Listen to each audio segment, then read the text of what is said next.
What's up, guys? Welcome to GoGo Motoring YouTube channel. This is the review of the 2020 Dodge Challenger SXT. This is the third generation of the Dodge Challenger, and it's a car that's still currently in production today. It was first released in 2008, believe it or not. But since it's released, there have been numerous updates, facelifts, different types of models that were available, different models that were released. I mean, when I was doing the research for this car, I didn't even know where to begin. There were so many different models. But like I said, 2008 is when it was first released. This is the third generation of the Dodge Challenger. It kind of went on a hiatus after the 80s for many years until it was released again in 2008. But this is the 2020 model. Like I said, this is the SXT. This is the entry-level model of the Dodge Challenger. And it comes equipped with a 3.6 liter V6 engine producing 305 horsepower and 268 pound-foot of torque. This particular one comes with an 8-speed automatic transmission. Goes 0 to 60 in 6.2 seconds. Weighs 3,800 pounds. I think those are kind of all the stats that you need to know. But let me kind of talk to you about the looks of this car. This car is absolutely amazing. It's there's no cars like this out on the road anymore. I mean, obviously it's got that retro, it's retro-inspired styling, you know, you just, like I said, you don't see cars like this in, you know, the 2020s right now. This car looks mean. This car looks muscular. This car has a presence. It's just a great looking car. It's an imposing car. It's a wide car. It's a car that pretty much communicates what it's all about, right? And what it's all about is that it's, you know, it's a muscle car. It's a car you have fun with. It's a car that's fast. It's a pretty big car, especially considering this is the coupe. But yeah, pretty big car, wide car. Like I said, you just don't see, you know, styling like this on the road anymore. And I think just for that alone, the car looks awesome. Even if there were others, I think this one would look really good. So let me kind of show you some of the features of it. Let me start off with the front. You got these round headlights, dual round headlights there, with, you know, Challenger on the grille. You got the fog lights down there. You got the front splitter. Then up here you got these nice creases in the hood. Even though it's a V6, it still kind of gives it that muscular look. Kind of got two vents over there. You got the cool rear view mirrors. Obviously these are, you know, it's an entry level model, so there are different packages that you can get to get the car look even better.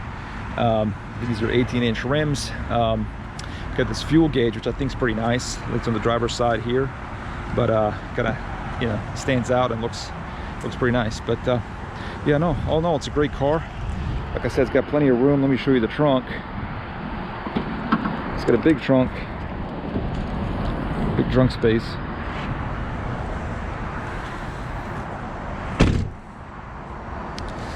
Let me kind of take you on the interior real quick. So here's the interior of the car. You can, you know, put a bottle there. You got your controls here. This is actually the door handle. It's a little bit unique when you first get in, trying to find out where that is. Here's the back seat.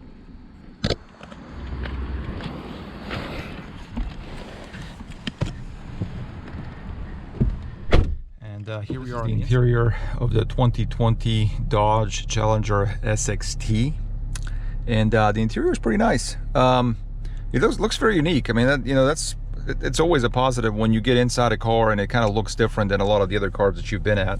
It's got a nice big thick steering wheel. Got steering wheel controls right here, but the steering wheel is the perfect size, feels really nice. You've got your display here. The display is a little bit confusing. I mean, I suppose it shows all the important information. On the right, you see you have the speedometer. On the left, you have the rev counter. Then you have these small digital displays which show the engine temperature, and then the fuel gauge. It actually took me a while to figure out where the fuel gauge was, and you can kind of see it there next to the speedometer being pretty small. And then obviously you've got the transmission information there, whether you're in park, reverse, neutral, drive, or manual mode. And you know, your time and display. You got a nice little screen here that's touch that's touch screen, so you can you know, toggle with all different controls. I love the shifter here. This shifter is awesome. You know, it feels really good to just kind of use this shifter and, you know, go into drive, go into park, etc. Pretty simple controls. You know, you've got like the volume knob here on the left. You've got the I guess the browse, whatever that is, the tune on the right. You got the sport mode, so if you push the sport mode, I think the throttle response is sharpened and it holds the gears longer. You got the air conditioning controls. You got a little compartment here where you can put the key. You've got two cup holders, so you know, pretty nice sturdy cup holders.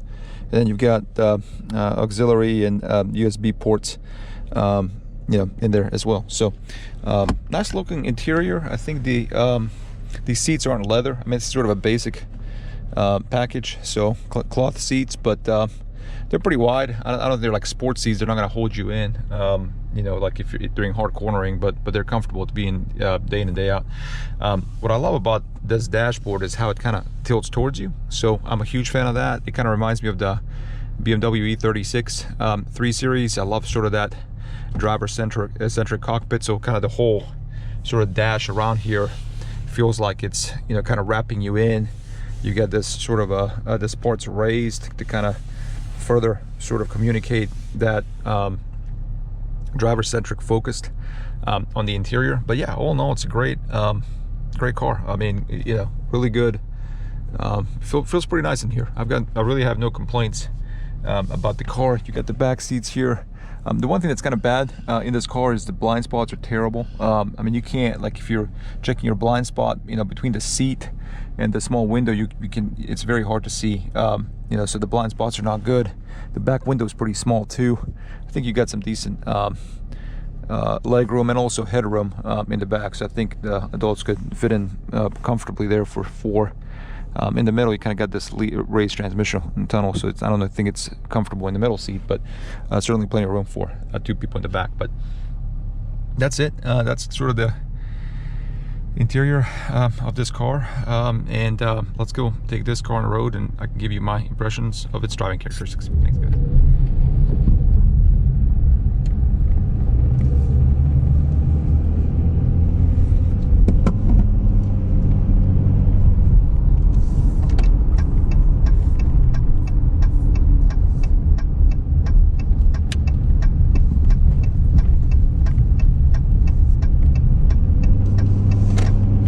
What's up, guys? Welcome to GoGo Motoring YouTube channel. So this is going to be the driving review of the 2020 Dodge Challenger SXT. Okay, this is the third generation of the Dodge Challenger, and it was actually first introduced in 2008. So this particular car has been around for a while. Again, this is the entry-level model. When I was doing some of the research on this car, I mean, for crying out loud, there's so many different models and variants of this car available. I mean, you know, I could probably spend 20 minutes listing all the different options, all the different trim level models, like all the ones that you can get.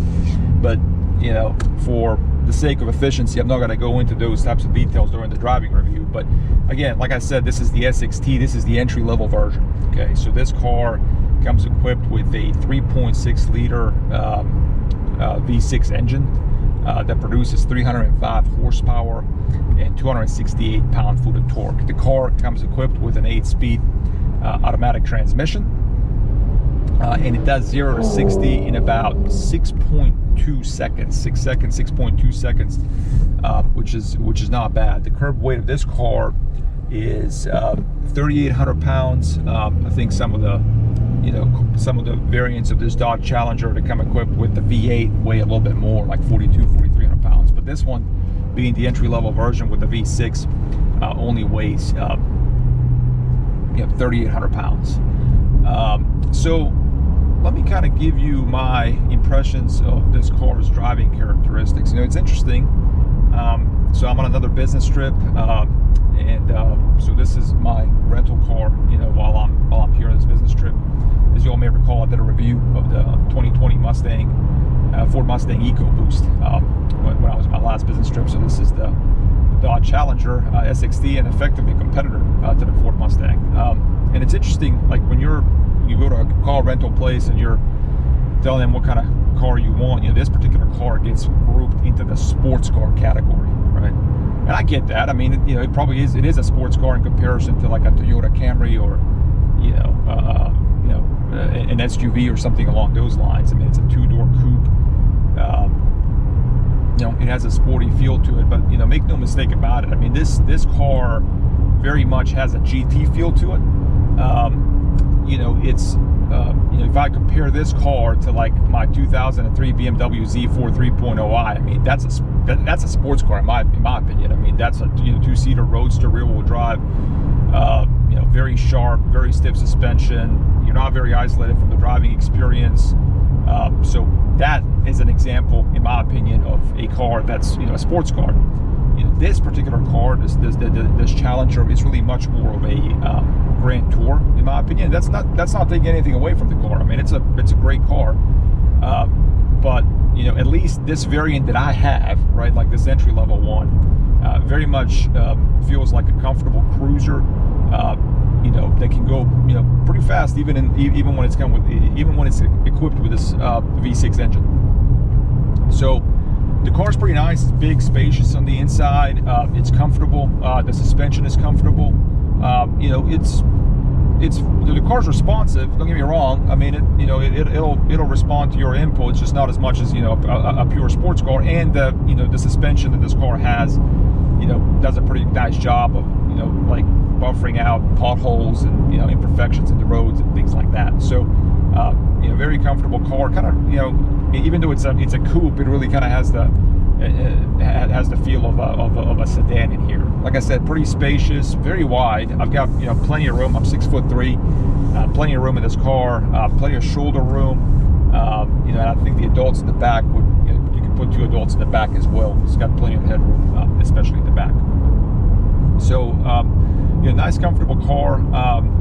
Let me kind of the interior, like I talked about, it's a pretty nice interior. Like I love sort of the way this cockpit is centered around the driver, and you got a great seating position. You can you can adjust the car, you can adjust the seat. You can you got a telescopic steering wheel. Like you can bring it towards you quite a bit. So all of that makes for a car that really allows you to find a comfortable driving position and kind of set yourself right in the car.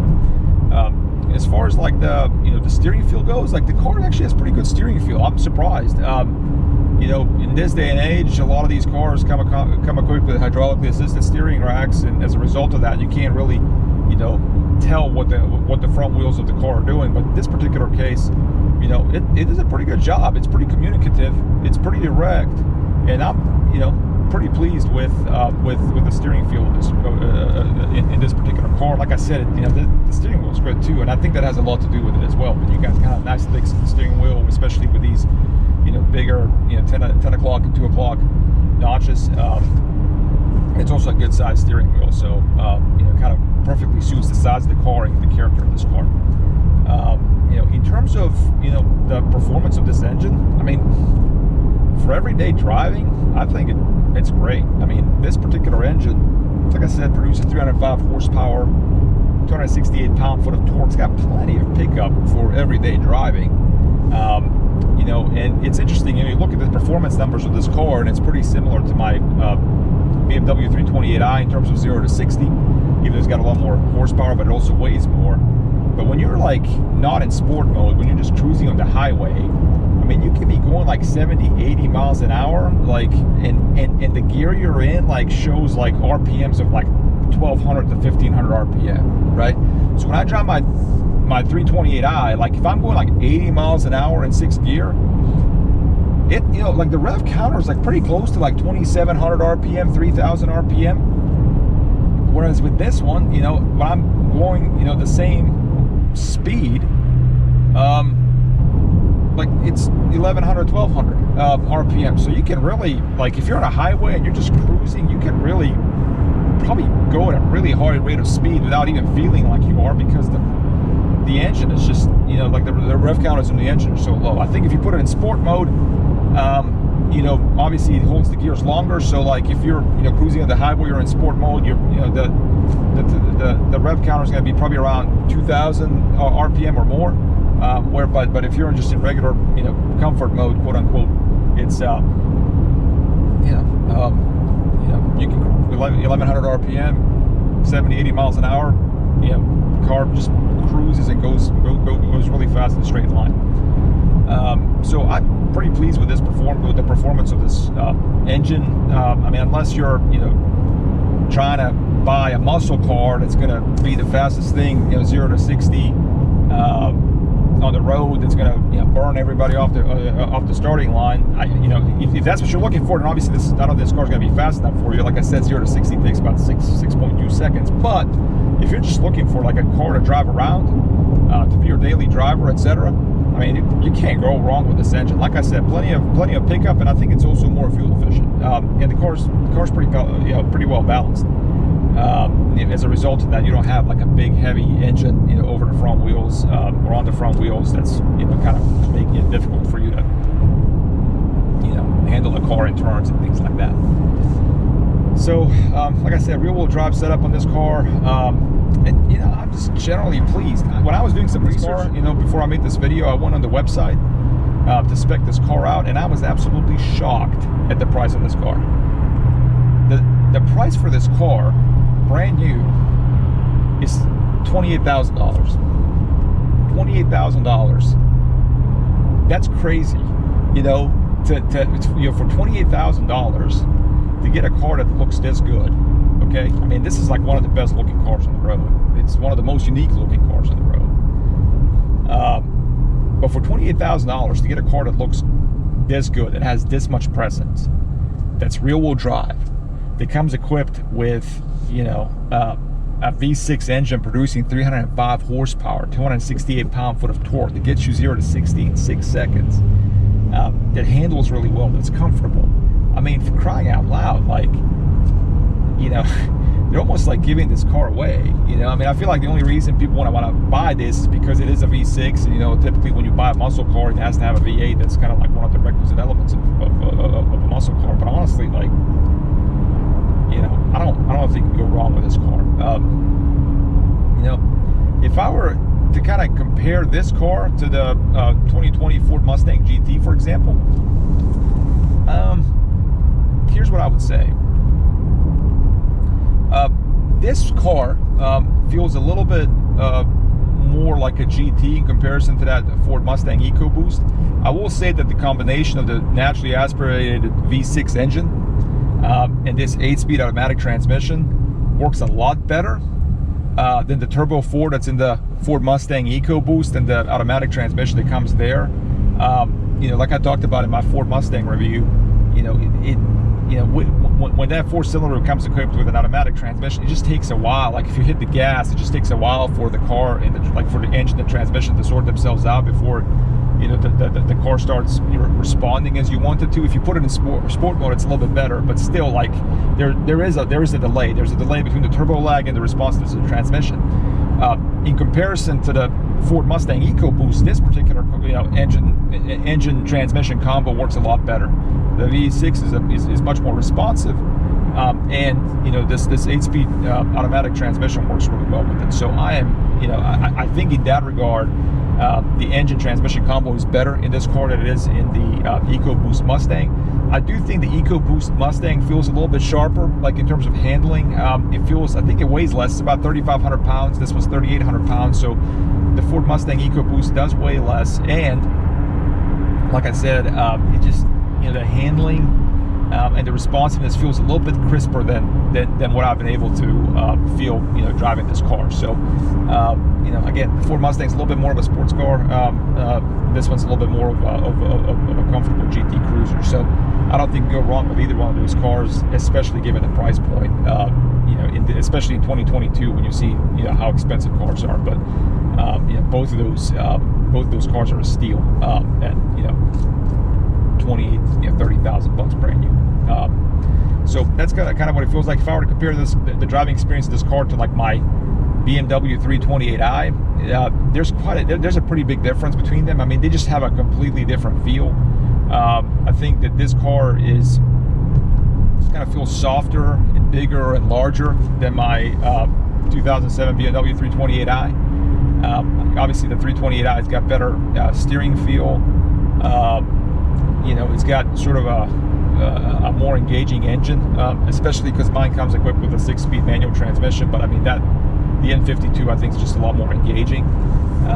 You know, but what's nicer about this car, I do think that, like, if you want to kind of cruise on the interstate at a high rate of speed, this one seems more comfortable, just because, like I said, those revs are pretty low when you're driving pretty fast. So that's it, guys. That's that's the review of the 2020 Dodge Challenger